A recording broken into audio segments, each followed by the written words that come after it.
Good morning. I'll be mainly talking about the choices for international fellowships. The questions that you would ask yourself are why do I want to do an international fellowship? Isn't training in India good enough for me?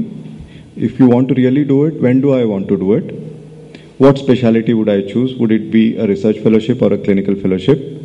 Where exactly would I want to do it and how to go about it? Why is a question that sometimes can be philosophical.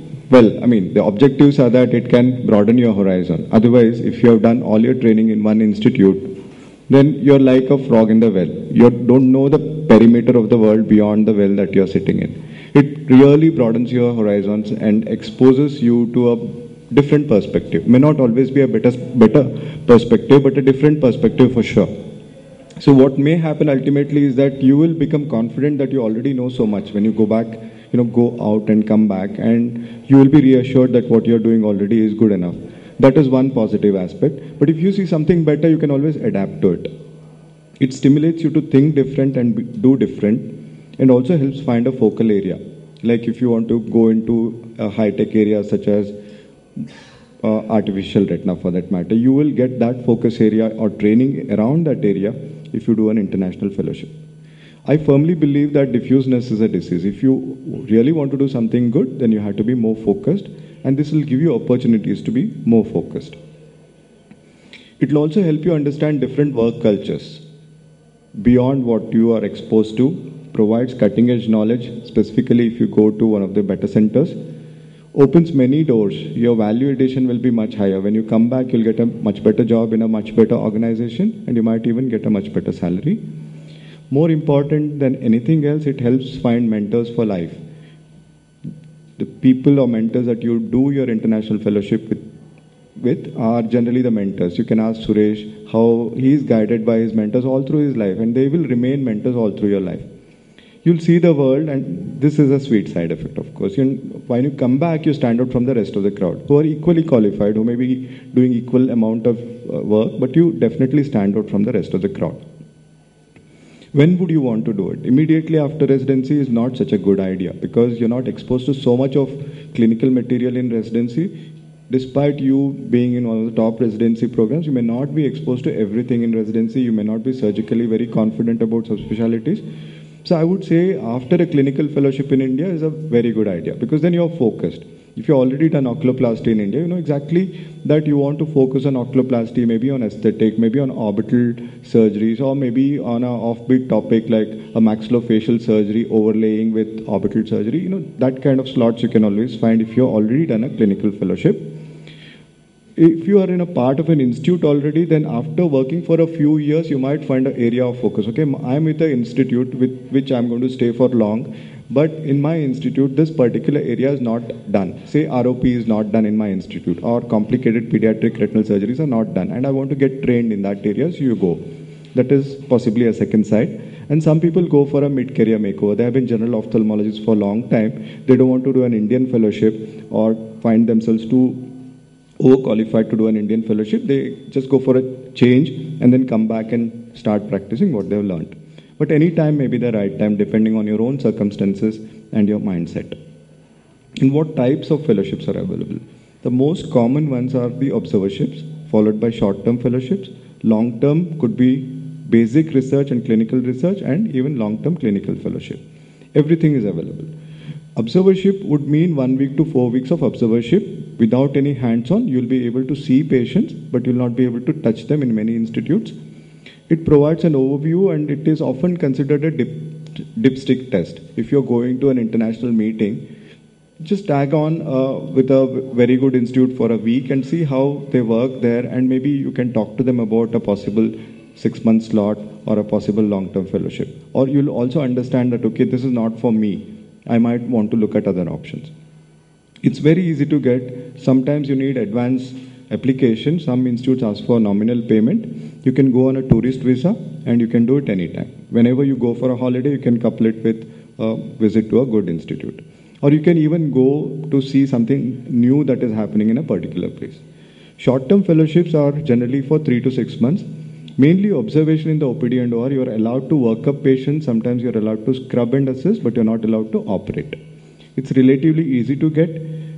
And if you're already doing a subspecialty, these are like add-ons. These add value to your subspecialty. You can observe some focus areas, get some good hints, look at some good surgeries, look at some good clinical evaluation tools, and come back with the enhanced knowledge. It does need advanced application and involves some payment also. The classic example of a short-term fellowship is the ICO fellowship, which offers money for 3 months fellowship, but you can, if you have a conservative attitude, then obviously you can stretch that money to even last you for 6 months or 9 months. So you can extend the ICO fellowship beyond what the ICO pays if you have money remaining with you. And you don't need a J1 or long stay visa for this. All you need is a visitor visa or a tourist visa. That's good. It can be done anytime. When you want to look at long-term clinical fellowship, then if you want to do it in US, you must be USMLE certified unless you want to work in California or Pennsylvania. These are the 2 states in United States where you don't have to be licensed. You can be waived of the license. So many of the universities in California and Pennsylvania are extremely good. So if you don't have USMLE but have an exceptionally good curriculum vitae, good recommendation letters, then you should opt for clinical fellowship in these 2 states. This is best done following a Indian fellowship. Prior work or research experience is mandatory when you want to get USMLE waiver, generally for 1 to 2 years. As I said, it needs a very strong CV and recommendation letters. Recommendations of not the general kind, but you'd need professional recommendation letters highlighting your clinical acumen, highlighting your research skills, giving examples of the same. These are generally long letters with an objective component. Sometimes they are interviewed, the referees are interviewed, referees are spoken to by your potential mentors. At the end of it, it gives an excellent exposure. These are paid fellowships. Most of these are paid fellowships. At least sustenance amount is paid. $10,000 to $12,000 is okay for you to live for a year in Philadelphia, which is fine. You can also, if you have long-term goals, you can also stay back and get into a residency slot, because the amount of work that you do in 2 years may be so substantial that will enhance your CV to such a great deal. And if you're already USMLE certified, you can stay back and do a residency. Residency is not difficult to get in United States. If you are really keen on it, I don't know of anybody who wanted to do a residency and didn't get. So it's not very difficult to get residency if you have done a good clinical fellowship there. So it's like going back in a reverse direction. Having done a clinical fellowship here, you do a clinical fellowship there, and then do residency, and then of course do a post-residency fellowship as well. So you are investing about 8 to 10 years of life, but at the end of it, life is going to be good. Now, these are the choices for long-term clinical fellowship. All the specialties are covered, but what I have listed last 4 or 5 are relatively easy to get. Pediatric ophthalmology and strabismus, neuro-ophthalmology and ophthalmic pathology are very easy to get in United States. If you are looking at long-term research fellowship, if you are keen on research, if that is your passion, not as a stopgap arrangement, then you should go for it. Some even do it as a stopgap arrangement to enhance their CV. They go into United States, do a research fellowship for a year, get to have some clinical observership along, and also build up their CV so that they get into good clinical slots. If you look at the ARVO website, this is of course little dated, but you can still find similar information on ARVO website with all the fellowship slots, research fellowship slots that are available are advertised. So you can look at it and get more information. There are very specific fellowships such as dry eye fellowship, 1 year dry eye fellowship. If you're so interested in dry eye, you can actually do that fellowship. This is research fellowship, by the way, with very little clinical exposure except for the research patient. And where would you do the fellowship? There are several considerations, some of which is based on the reputation and the publication history of a particular individual, department or a place. Academics, what I meant. And how much amount of hands-on are you going to get during your fellowship is one of the major considerations. Financial aid or stipend during your fellowship and the intended focus area. You have to do a lot of homework before you zero in on a particular organization, institute or a individual. And the countries are, in terms of choice, it could be US, UK, Australia, Canada, and there are other countries as well. Now, how do you know that there are fellowship slots available? One is word of mouth. If your senior has gone out and done a fellowship, you can ask that person, or you can look at journals, online advertisements, and even printed journals, AJO, ophthalmology. At the end of the journal, they would have a list of fellowship slots that are coming up in the next year. You should start preparing a year or year and a half in advance. You can also apply directly without knowing anything. You go to the website and apply directly.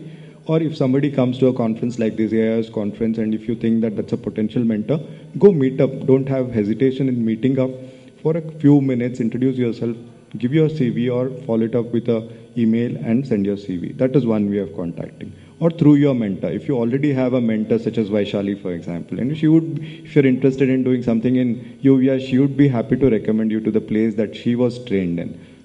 Any of that sort. So there are several ways to contact. And organized fellowships such as ICO offers 1-year fellowship as well. This is a very nice way of going about formally. US Fellowship Match Program if you're USMLE certified. Or beyond match, there is something called SF Match Residual Fellowship offers. So if you look at this, at the end of the fellowship, there are slots that are left. Say in 2011, cornea external disease and refractive surgery, there was this slot that was left out, which has been very aggressively advertised by the mentor because he has a slot and nobody has taken it and he wants to have somebody in there. So if you look at the websites very, very carefully, every 2 weeks, 3 weeks, you'll find a slot appearing all of a sudden. And you can apply, and if you're the first few to apply and you do well in the interview, telephonic interview, you have an excellent chance of getting in. These are residual slots. Nobody from the US has taken it up. So these are very easy to get, and these are not bad at all. You can see the number of slots that are available is mind-boggling. I can't stop and let you see. You can see pediatric ophthalmology is available. In fact, 4 slots in PDOF are available post-match. Everybody in the US has taken these up. McGill University is not bad at all. It's a wonderful university, and these are ready to pick, right? So these are good sources of information. Yeah. And in UK, you have a lot of ethnic Indian population. There are similar teaching methods. The kind of methods that we are exposed to in India are exactly the same that are used in United Kingdom. Just 8 to 10 hours away, almost like flying from Jammu to, say, Chennai. Food is never a problem. Curry is their national food. So if you are bothered about these kind of issues, UK may be a better option. Moorfields is the preferred choice, but it is the most difficult. There are other fellowship slots as well. These are paid fellowships. This has become a little difficult currently UK, so I'm not emphasizing too much on UK. But Australia and New Zealand have opened up very, very well in the recent past. Many of my own fellows have done a second fellowship in Australia and New Zealand. They have found the experience very, very good. There are very few requirements. IELTS score, that's English language score of more than 7 is required. If you are FRCS, even the FRCS kind of FRCS that done from India, that is good enough. And the locations are all advertised. Like this is an advertisement for Professor Dinesh Silva, Oculoplasty Fellowship. Right? There are many such fellowships that are available that are advertised in the website and the university departments. Look at the list, huge list, and most of these are filled with international fellows. Australian, New Zealand fellows actually go to UK to do their fellowship, and they have residual slots available for Indians. Singapore is also a good choice. Some of this is paid, some of this is unpaid, but you have a lot of opportunities in Singapore. SNEC offers a lot of fellows. Many of our own friends have gone to SNEC and have done well and have even settled there. All the specialities are covered in Singapore National Eye Center, and also similar opportunity exists in Singapore University of Singapore, where Gangadhar Sundar comes from. He has a habit of taking Indian fellows. He prefers a lot of Indian fellows in oculoplasty. This is hands-on fellowship with Dr. Gangadhar Sundar, who himself is a board certified oculoplasty surgeon. So this is about National University of Singapore, which is one of the top medical colleges in the world. Then you have Canada, which is very attractive because you don't have to pass an exam to get into fellowship slots in Canada. Only need IELTS score of more than 7. University of British Columbia and Toronto are the ones which offer these fellowships. You can look up the website. I'm showing you very briefly because the time is limited. You can see that all the fellowship slots are available. Canada invariably has some slots for international fellows from Asia and even South America. Similar is with University of Toronto. I know a lot of people who have done pediatric ophthalmology fellowship from Sick Kids, which is part of University of Toronto, which also offers a concurrent oncology fellowship with Dr. Brenda Galley, apart from other fellowship slots that are available in various other specialties. Right? ICO is something that you would absolutely want to apply to. If you're passed ICO exams already, then you are really qualified to apply to ICO. Simple application process online, but you have to restrict to timelines. Generally, it is confined to people who are less than 40 years of age. You can look up the website. What I'm showing you is just a sampler, but the website is more detailed. It shows up all the mentors that are available for ICO fellowships, 3 monthly mentors, and even beyond that, if you want to do in a particular place which is not listed there, you can apply to that place, get a fellowship, get a letter of fellowship confirmation, and then apply to ICO, and ICO would be happy to fund that as well. And ICO now has 1 year fellowships, which is very attractive, and these are really nicely funded. There's no dearth of money, so you can really enjoy your life while being there. That is about ICO fellowship. And in community ophthalmology, if you're that kind, then there are a lot of options. It's easy to get into big Ivy League universities such as Harvard, Johns Hopkins, if you want to do community ophthalmology fellowship. Not difficult at all. Most of these are funded with the condition that when you come back, you work on that particular area. You don't start off doing high volume cataract surgery. If you want to see the world, then Orbis, many of LVPI fellows have gone on to Orbis, stayed there for a couple of years and come back, getting exposed to 20 or 30 different countries over a year or so. This is a good idea. This doesn't give you any hands-on clinical skills, but you get to meet a lot of visiting faculty with whom you can build relationships and then take it on. So this is my time during fellowship. I think this was the best year that I spent in my life in Philadelphia. Not to undermine the kind of training we had at RP Center and LVPI, but this kind of opens up a lot of opportunities for you. And I think every one of you, if you're interested, of course, time and rest of the attitude permitting, you must consider international fellowship. Thank you so much.